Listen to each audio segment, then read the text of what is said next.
আমাদের দেশে হবে সেই ছেলে কবে, কোথায় না বড় হয়ে কাজে বড় হবে।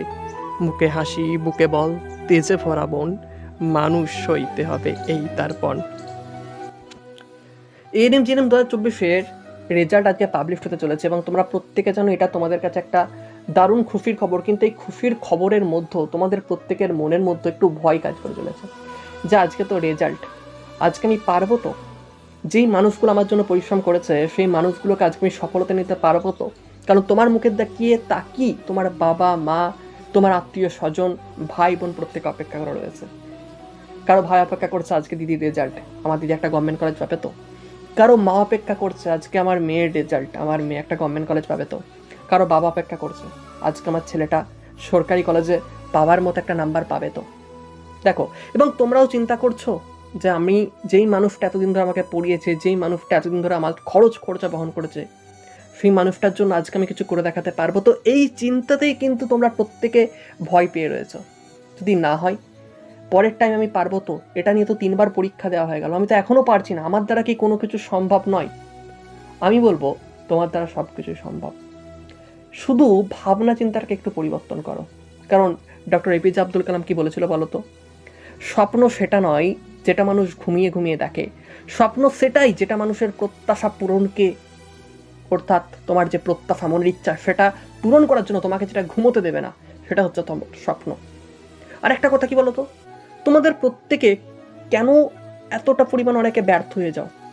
কারণ আমরা কি ভাবি বলতো, প্রতিটা মানুষ আমরা এটাই ভাবি যে সে যেটা করেছে সেটা নির্ভুল, বা সে যেটা করতে চলেছে সেটা তার কাছে নির্ভুল, সে যেটা করছে সেটা নিজেই সঠিক। এই যে ভুলগুলো, এই ভুলগুলোকে বুঝতে শেখো। কিন্তু এই যে তোমরা চেষ্টা করে চলেছো, যারা এবছর না পাচ্ছ তারা কিন্তু আবারও চেষ্টা করবে।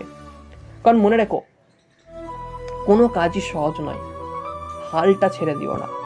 যে হাল ধরেছ সেই হাল ধরেই তোমরা চলো, যতক্ষণে তোমরা নদীর তীরে এসে পৌঁছাও। কারণ মাঝ জল থেকে নদীর তীরে এসে পৌঁছাতে অনেকটা সময় লাগে। আর এই যে ব্যর্থ হয়ে যাচ্ছ, ব্যর্থ হয়ে যাওয়া মানে কিন্তু হেরে যাওয়া নয়, ব্যর্থতাকে নতুন করে আবার শুরু করে, এটাই হচ্ছে তোমার কাছে সব থেকে বড় প্রত্যাশা, তাই না? তাই আজকের দিনটা তোমার কাছে অনেকটা আনন্দের দিন, কিন্তু কারো কারো কাছে একটু খারাপও লাগবে। যারা একটু কম নাম্বার পাচ্ছে তাদের কাছে একটু খারাপও লাগবে। যদি এবছর কলেজটা সে না পায় তাহলে সে একটু খারাপ, তার মন খারাপ হবে। এটা একটা সিম্পল জিনিস, এটা প্রত্যেকের হয়। কারণ মনে রাখবে, ব্যর্থ হলে হতাশ হও না। কারণ অন্ধকার যত গভীর হয় না, সূর্য ঠিক তত তাড়াতাড়ি উদিত হবে। আর নিজেকে শক্তিশালী করে তোলো, সবার থেকে সরিয়ে নিয়ে এসো, পড়াশোনায় মনোযোগ দাও এবং কিছু ভুল ত্যাগ করো। যে আমি 2024-এ যেই ভুলগুলো করেছি সেই ভুলগুলো 2025-এ আমি এসার টার্গেট করব না। প্রথম থেকে পড়া আমরা শুরু করব, প্রথম থেকে আমরা পড়ায় মনোযোগ দেব। যা হবে প্রথম থেকে, পরীক্ষার 1 মাস আগে, পরীক্ষার 2 মাস আগে, এইভাবে পড়ে কোনোদিন একটা কম্পিটিটিভ এক্সাম যেখানে 1.5 লাখের ওপর ক্যান্ডিডেট পরীক্ষা দিয়েছে সেই এক্সামে পাস করা কিন্তু সম্ভব নয়। এটা খেয়াল রেখো। কীভাবে রেজাল্ট দেখবে সেটা বলার আগে আরেকটা কথা বলে দিই, তোমরা দেখো নিচের ডিসক্রিপশন বক্সে এবং আমাদের কমেন্টের প্রথমেই একটা লিঙ্ক দেওয়া আছে। ওই লিঙ্কে ক্লিক করে প্রত্যেকে ফর্মটা ফিল আপ করবে। তোমার নাম চাইবে, তারপর তোমার মোবাইল নাম্বার চাইবে, তারপর তোমার কত স্কোর করেছো সেটা চাইবে, তোমার এএনএম র্যাঙ্ক, জিএনএম র্যাঙ্ক চাইবে, সমস্ত কিছু ফিল আপ করো। এটার ফলে তোমাদের কাট অফ, এবং অন্যদেরকেও ভিডিওটা শেয়ার করো, তারাও যেন ফিল আপ করতে পারে এবং কাট অফ নিয়ে তাহলে তোমরা সঠিক তথ্য পেতে পারবে, নিজেরাই পেতে পারবে। এই হেল্পটা প্রত্যেকে করো এবং কমেন্টেও জানাবে কে কত মার্কস পেয়েছো, কার কত ভালো স্কোর হলো, সব কিন্তু জানাবে। রেজাল্ট কীভাবে চেক করবে তাই আমি দেখিয়ে দিচ্ছি, তোমরা একটু দেখে নাও। এএনএম জিএনএম অফিসিয়াল ওয়েবসাইটে আসার পর তোমরা দেখতে পাবে এখানে লেখা থাকবে র্যাঙ্ক কার্ড এএনএম জিএনএম 2023 লেখা আছে। তো এই লেখাটা কিন্তু হয়ে যাবে র্যাঙ্ক কার্ড এএনএম জিএনএম 2024। এটা 23 থাকবে না, এটা হয়ে যাবে কত 2024। এই লেখাটাই তোমরা ক্লিক করবে এবং লেখাটাতে ক্লিক করার সাথে সাথে তোমাদের কাছে কিন্তু একটা অপশন খুলে যাবে। এই অপশনটা খুলবে যেখানে তোমার অ্যাপ্লিকেশন নাম্বার চাইবে, পাসওয়ার্ড চাইবে। অ্যাপ্লিকেশন নাম্বারটা প্রত্যেকে দিয়ে দেবে, পাসওয়ার্ড দিয়ে দেবে। অ্যাডমিট কার্ডে এগুলো পাচ্ছ।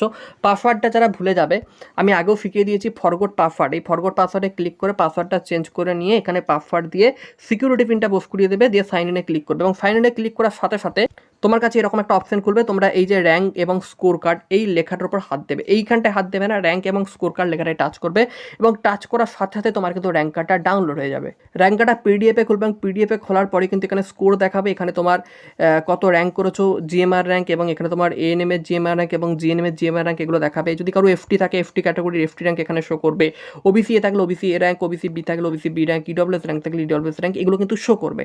ঠিক আছে, তো রেজাল্ট বেরোনোর পর প্রত্যেক কিন্তু ফর্মটা ফিল আপ, লিঙ্কে ক্লিক করার সাথে সাথে দেখো তোমাদের কাছে এরকম একটা অপশন খুলবে যেখানে তোমার নাম চাইবে, প্রত্যেকে কিন্তু এটা ফিল আপ করে নিও, প্রত্যেকের নামটা এখানে বসিয়ে দেবে, মোবাইল নাম্বার দিয়ে দেবে এবং তারপর তোমার স্কোর, তুমি ধরো কত স্কোর করেছো, ধরো 75 পেয়েছো বা 76 পেয়েছো বা 69 পেয়েছো, যাই পাও না কোনো, স্কোরটা এখানে বসাবে।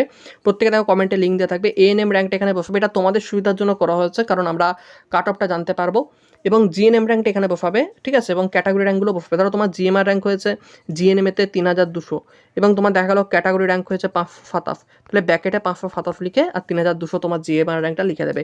এএনএমের ক্ষেত্রে তোমার র্যাঙ্ক হয়েছে 500, ঠিক আছে, এবং এক্ষেত্রে তোমার দেখা গেলো ক্যাটাগরি র্যাঙ্ক হচ্ছে 120, যাদের ক্যাটাগরি আছে তারা কিন্তু ক্যাটাগরি করবে, ইউআর ক্যাটাগরি এটা করতে পারবে না, যাদের SC ST OBC OBC B WS PWD রয়েছে এরাই জাস্ট এই সুযোগটা পাচ্ছ। তো তোমরা প্রত্যেকে কিন্তু ফর্মটা ফিল আপ করবে, ফিল আপ করার পর নিচের দিকে সাবমিট বলে যে অপশনটা আছে, সাবমিট অপশনটা ক্লিক করে দেবে। ঠিক আছে, যার ফলে আমাদের কাছে অত্যন্ত সুবিধা হবে এবং তোমাদের কাছেও সুবিধা হবে যে এবছর কত কাট অফ অ্যাপ্রোপ্রিয়েট যেতে চলেছে। প্রত্যেকে ভালো থেকো, প্রত্যেকে সুস্থ থেকো, কীভাবে ডাউনলোড করবে আমি দেখিয়ে দিচ্ছি, লিঙ্ক কোথায় পাবে, রেজাল্ট বেরোনোর সাথে সাথে আমরা কিন্তু লিঙ্ক অ্যানাউন্সমেন্ট করে দেবো, কারণ সবসময় যদি অ্যাক্টিভ না থাকি তার জন্য ভিডিওটা আগে থেকে দিয়ে দেওয়া হলো। প্রত্যেকে কিন্তু এইভাবে সমস্ত কমপ্লিট করে নিও, যেগুলো যেগুলো বললাম এটা কিন্তু অবশ্যই প্রত্যেকে ফিল আপ করো।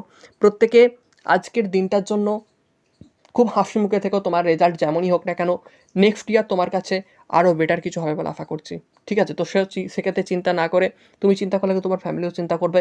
তো এই দিকগুলো থেকে বেরিয়ে এসে নতুন করে, একবার খারাপ হয়েছে শুধু তোমার একার সঙ্গে খারাপটা হচ্ছে না, প্রতিটা ক্যান্ডিডেট অনেকেই রয়েছে যারা এবছর চান্স পাবে না, তাহলে প্রত্যেকের ক্ষেত্রে দেখো তোমরা 1.5 লাখ পরীক্ষা দিয়েছো, 1.5 লাখের মধ্যে 3000 ক্যান্ডিডেট হয়তো সিট পাবে গভর্নমেন্টে, বাদ বাকি ক্যান্ডিডেট হয়তো সিট পাবে না, তারা কি প্রত্যেকে চিন্তা করবে? তো সেক্ষেত্রে তুমি এটাই বোঝাও যে এবছর হয়নি, নেক্সট ইয়ার আমাকে পারতে হবে, এবং পারতে হবে মুখে বললে নয়, আমাকে এখন থেকে শুরু করতে হবে। পরীক্ষার 1 মাস 2 মাস আগে শুরু করে আমি কোনোদিনই 80-85 নাম্বার পেতে পারবো না। নেক্সট ইয়ার প্রত্যেকের টার্গেট রাখতে হবে কিন্তু 80-র কাছাকাছি, কারণ প্রত্যেকে দেখতে পাচ্ছ দিনের দিন কাট অফ অনেকটা হাই যাচ্ছে। সেক্ষেত্রে চিন্তা না করে যেটা করলে কাজ হবে সেদিকে মনোযোগ দাও, এবং যারা আমাদের হোয়াটসঅ্যাপ গ্রুপ টেলিগ্রাম গ্রুপে জয়েন করুন, নিচের ডেসক্রিপশনে লিঙ্ক আছে, সেখান থেকে অবশ্যই কমেন্ট আমাদের যে হোয়াটসঅ্যাপ গ্রুপে সেখানে জয়েন করে যাও।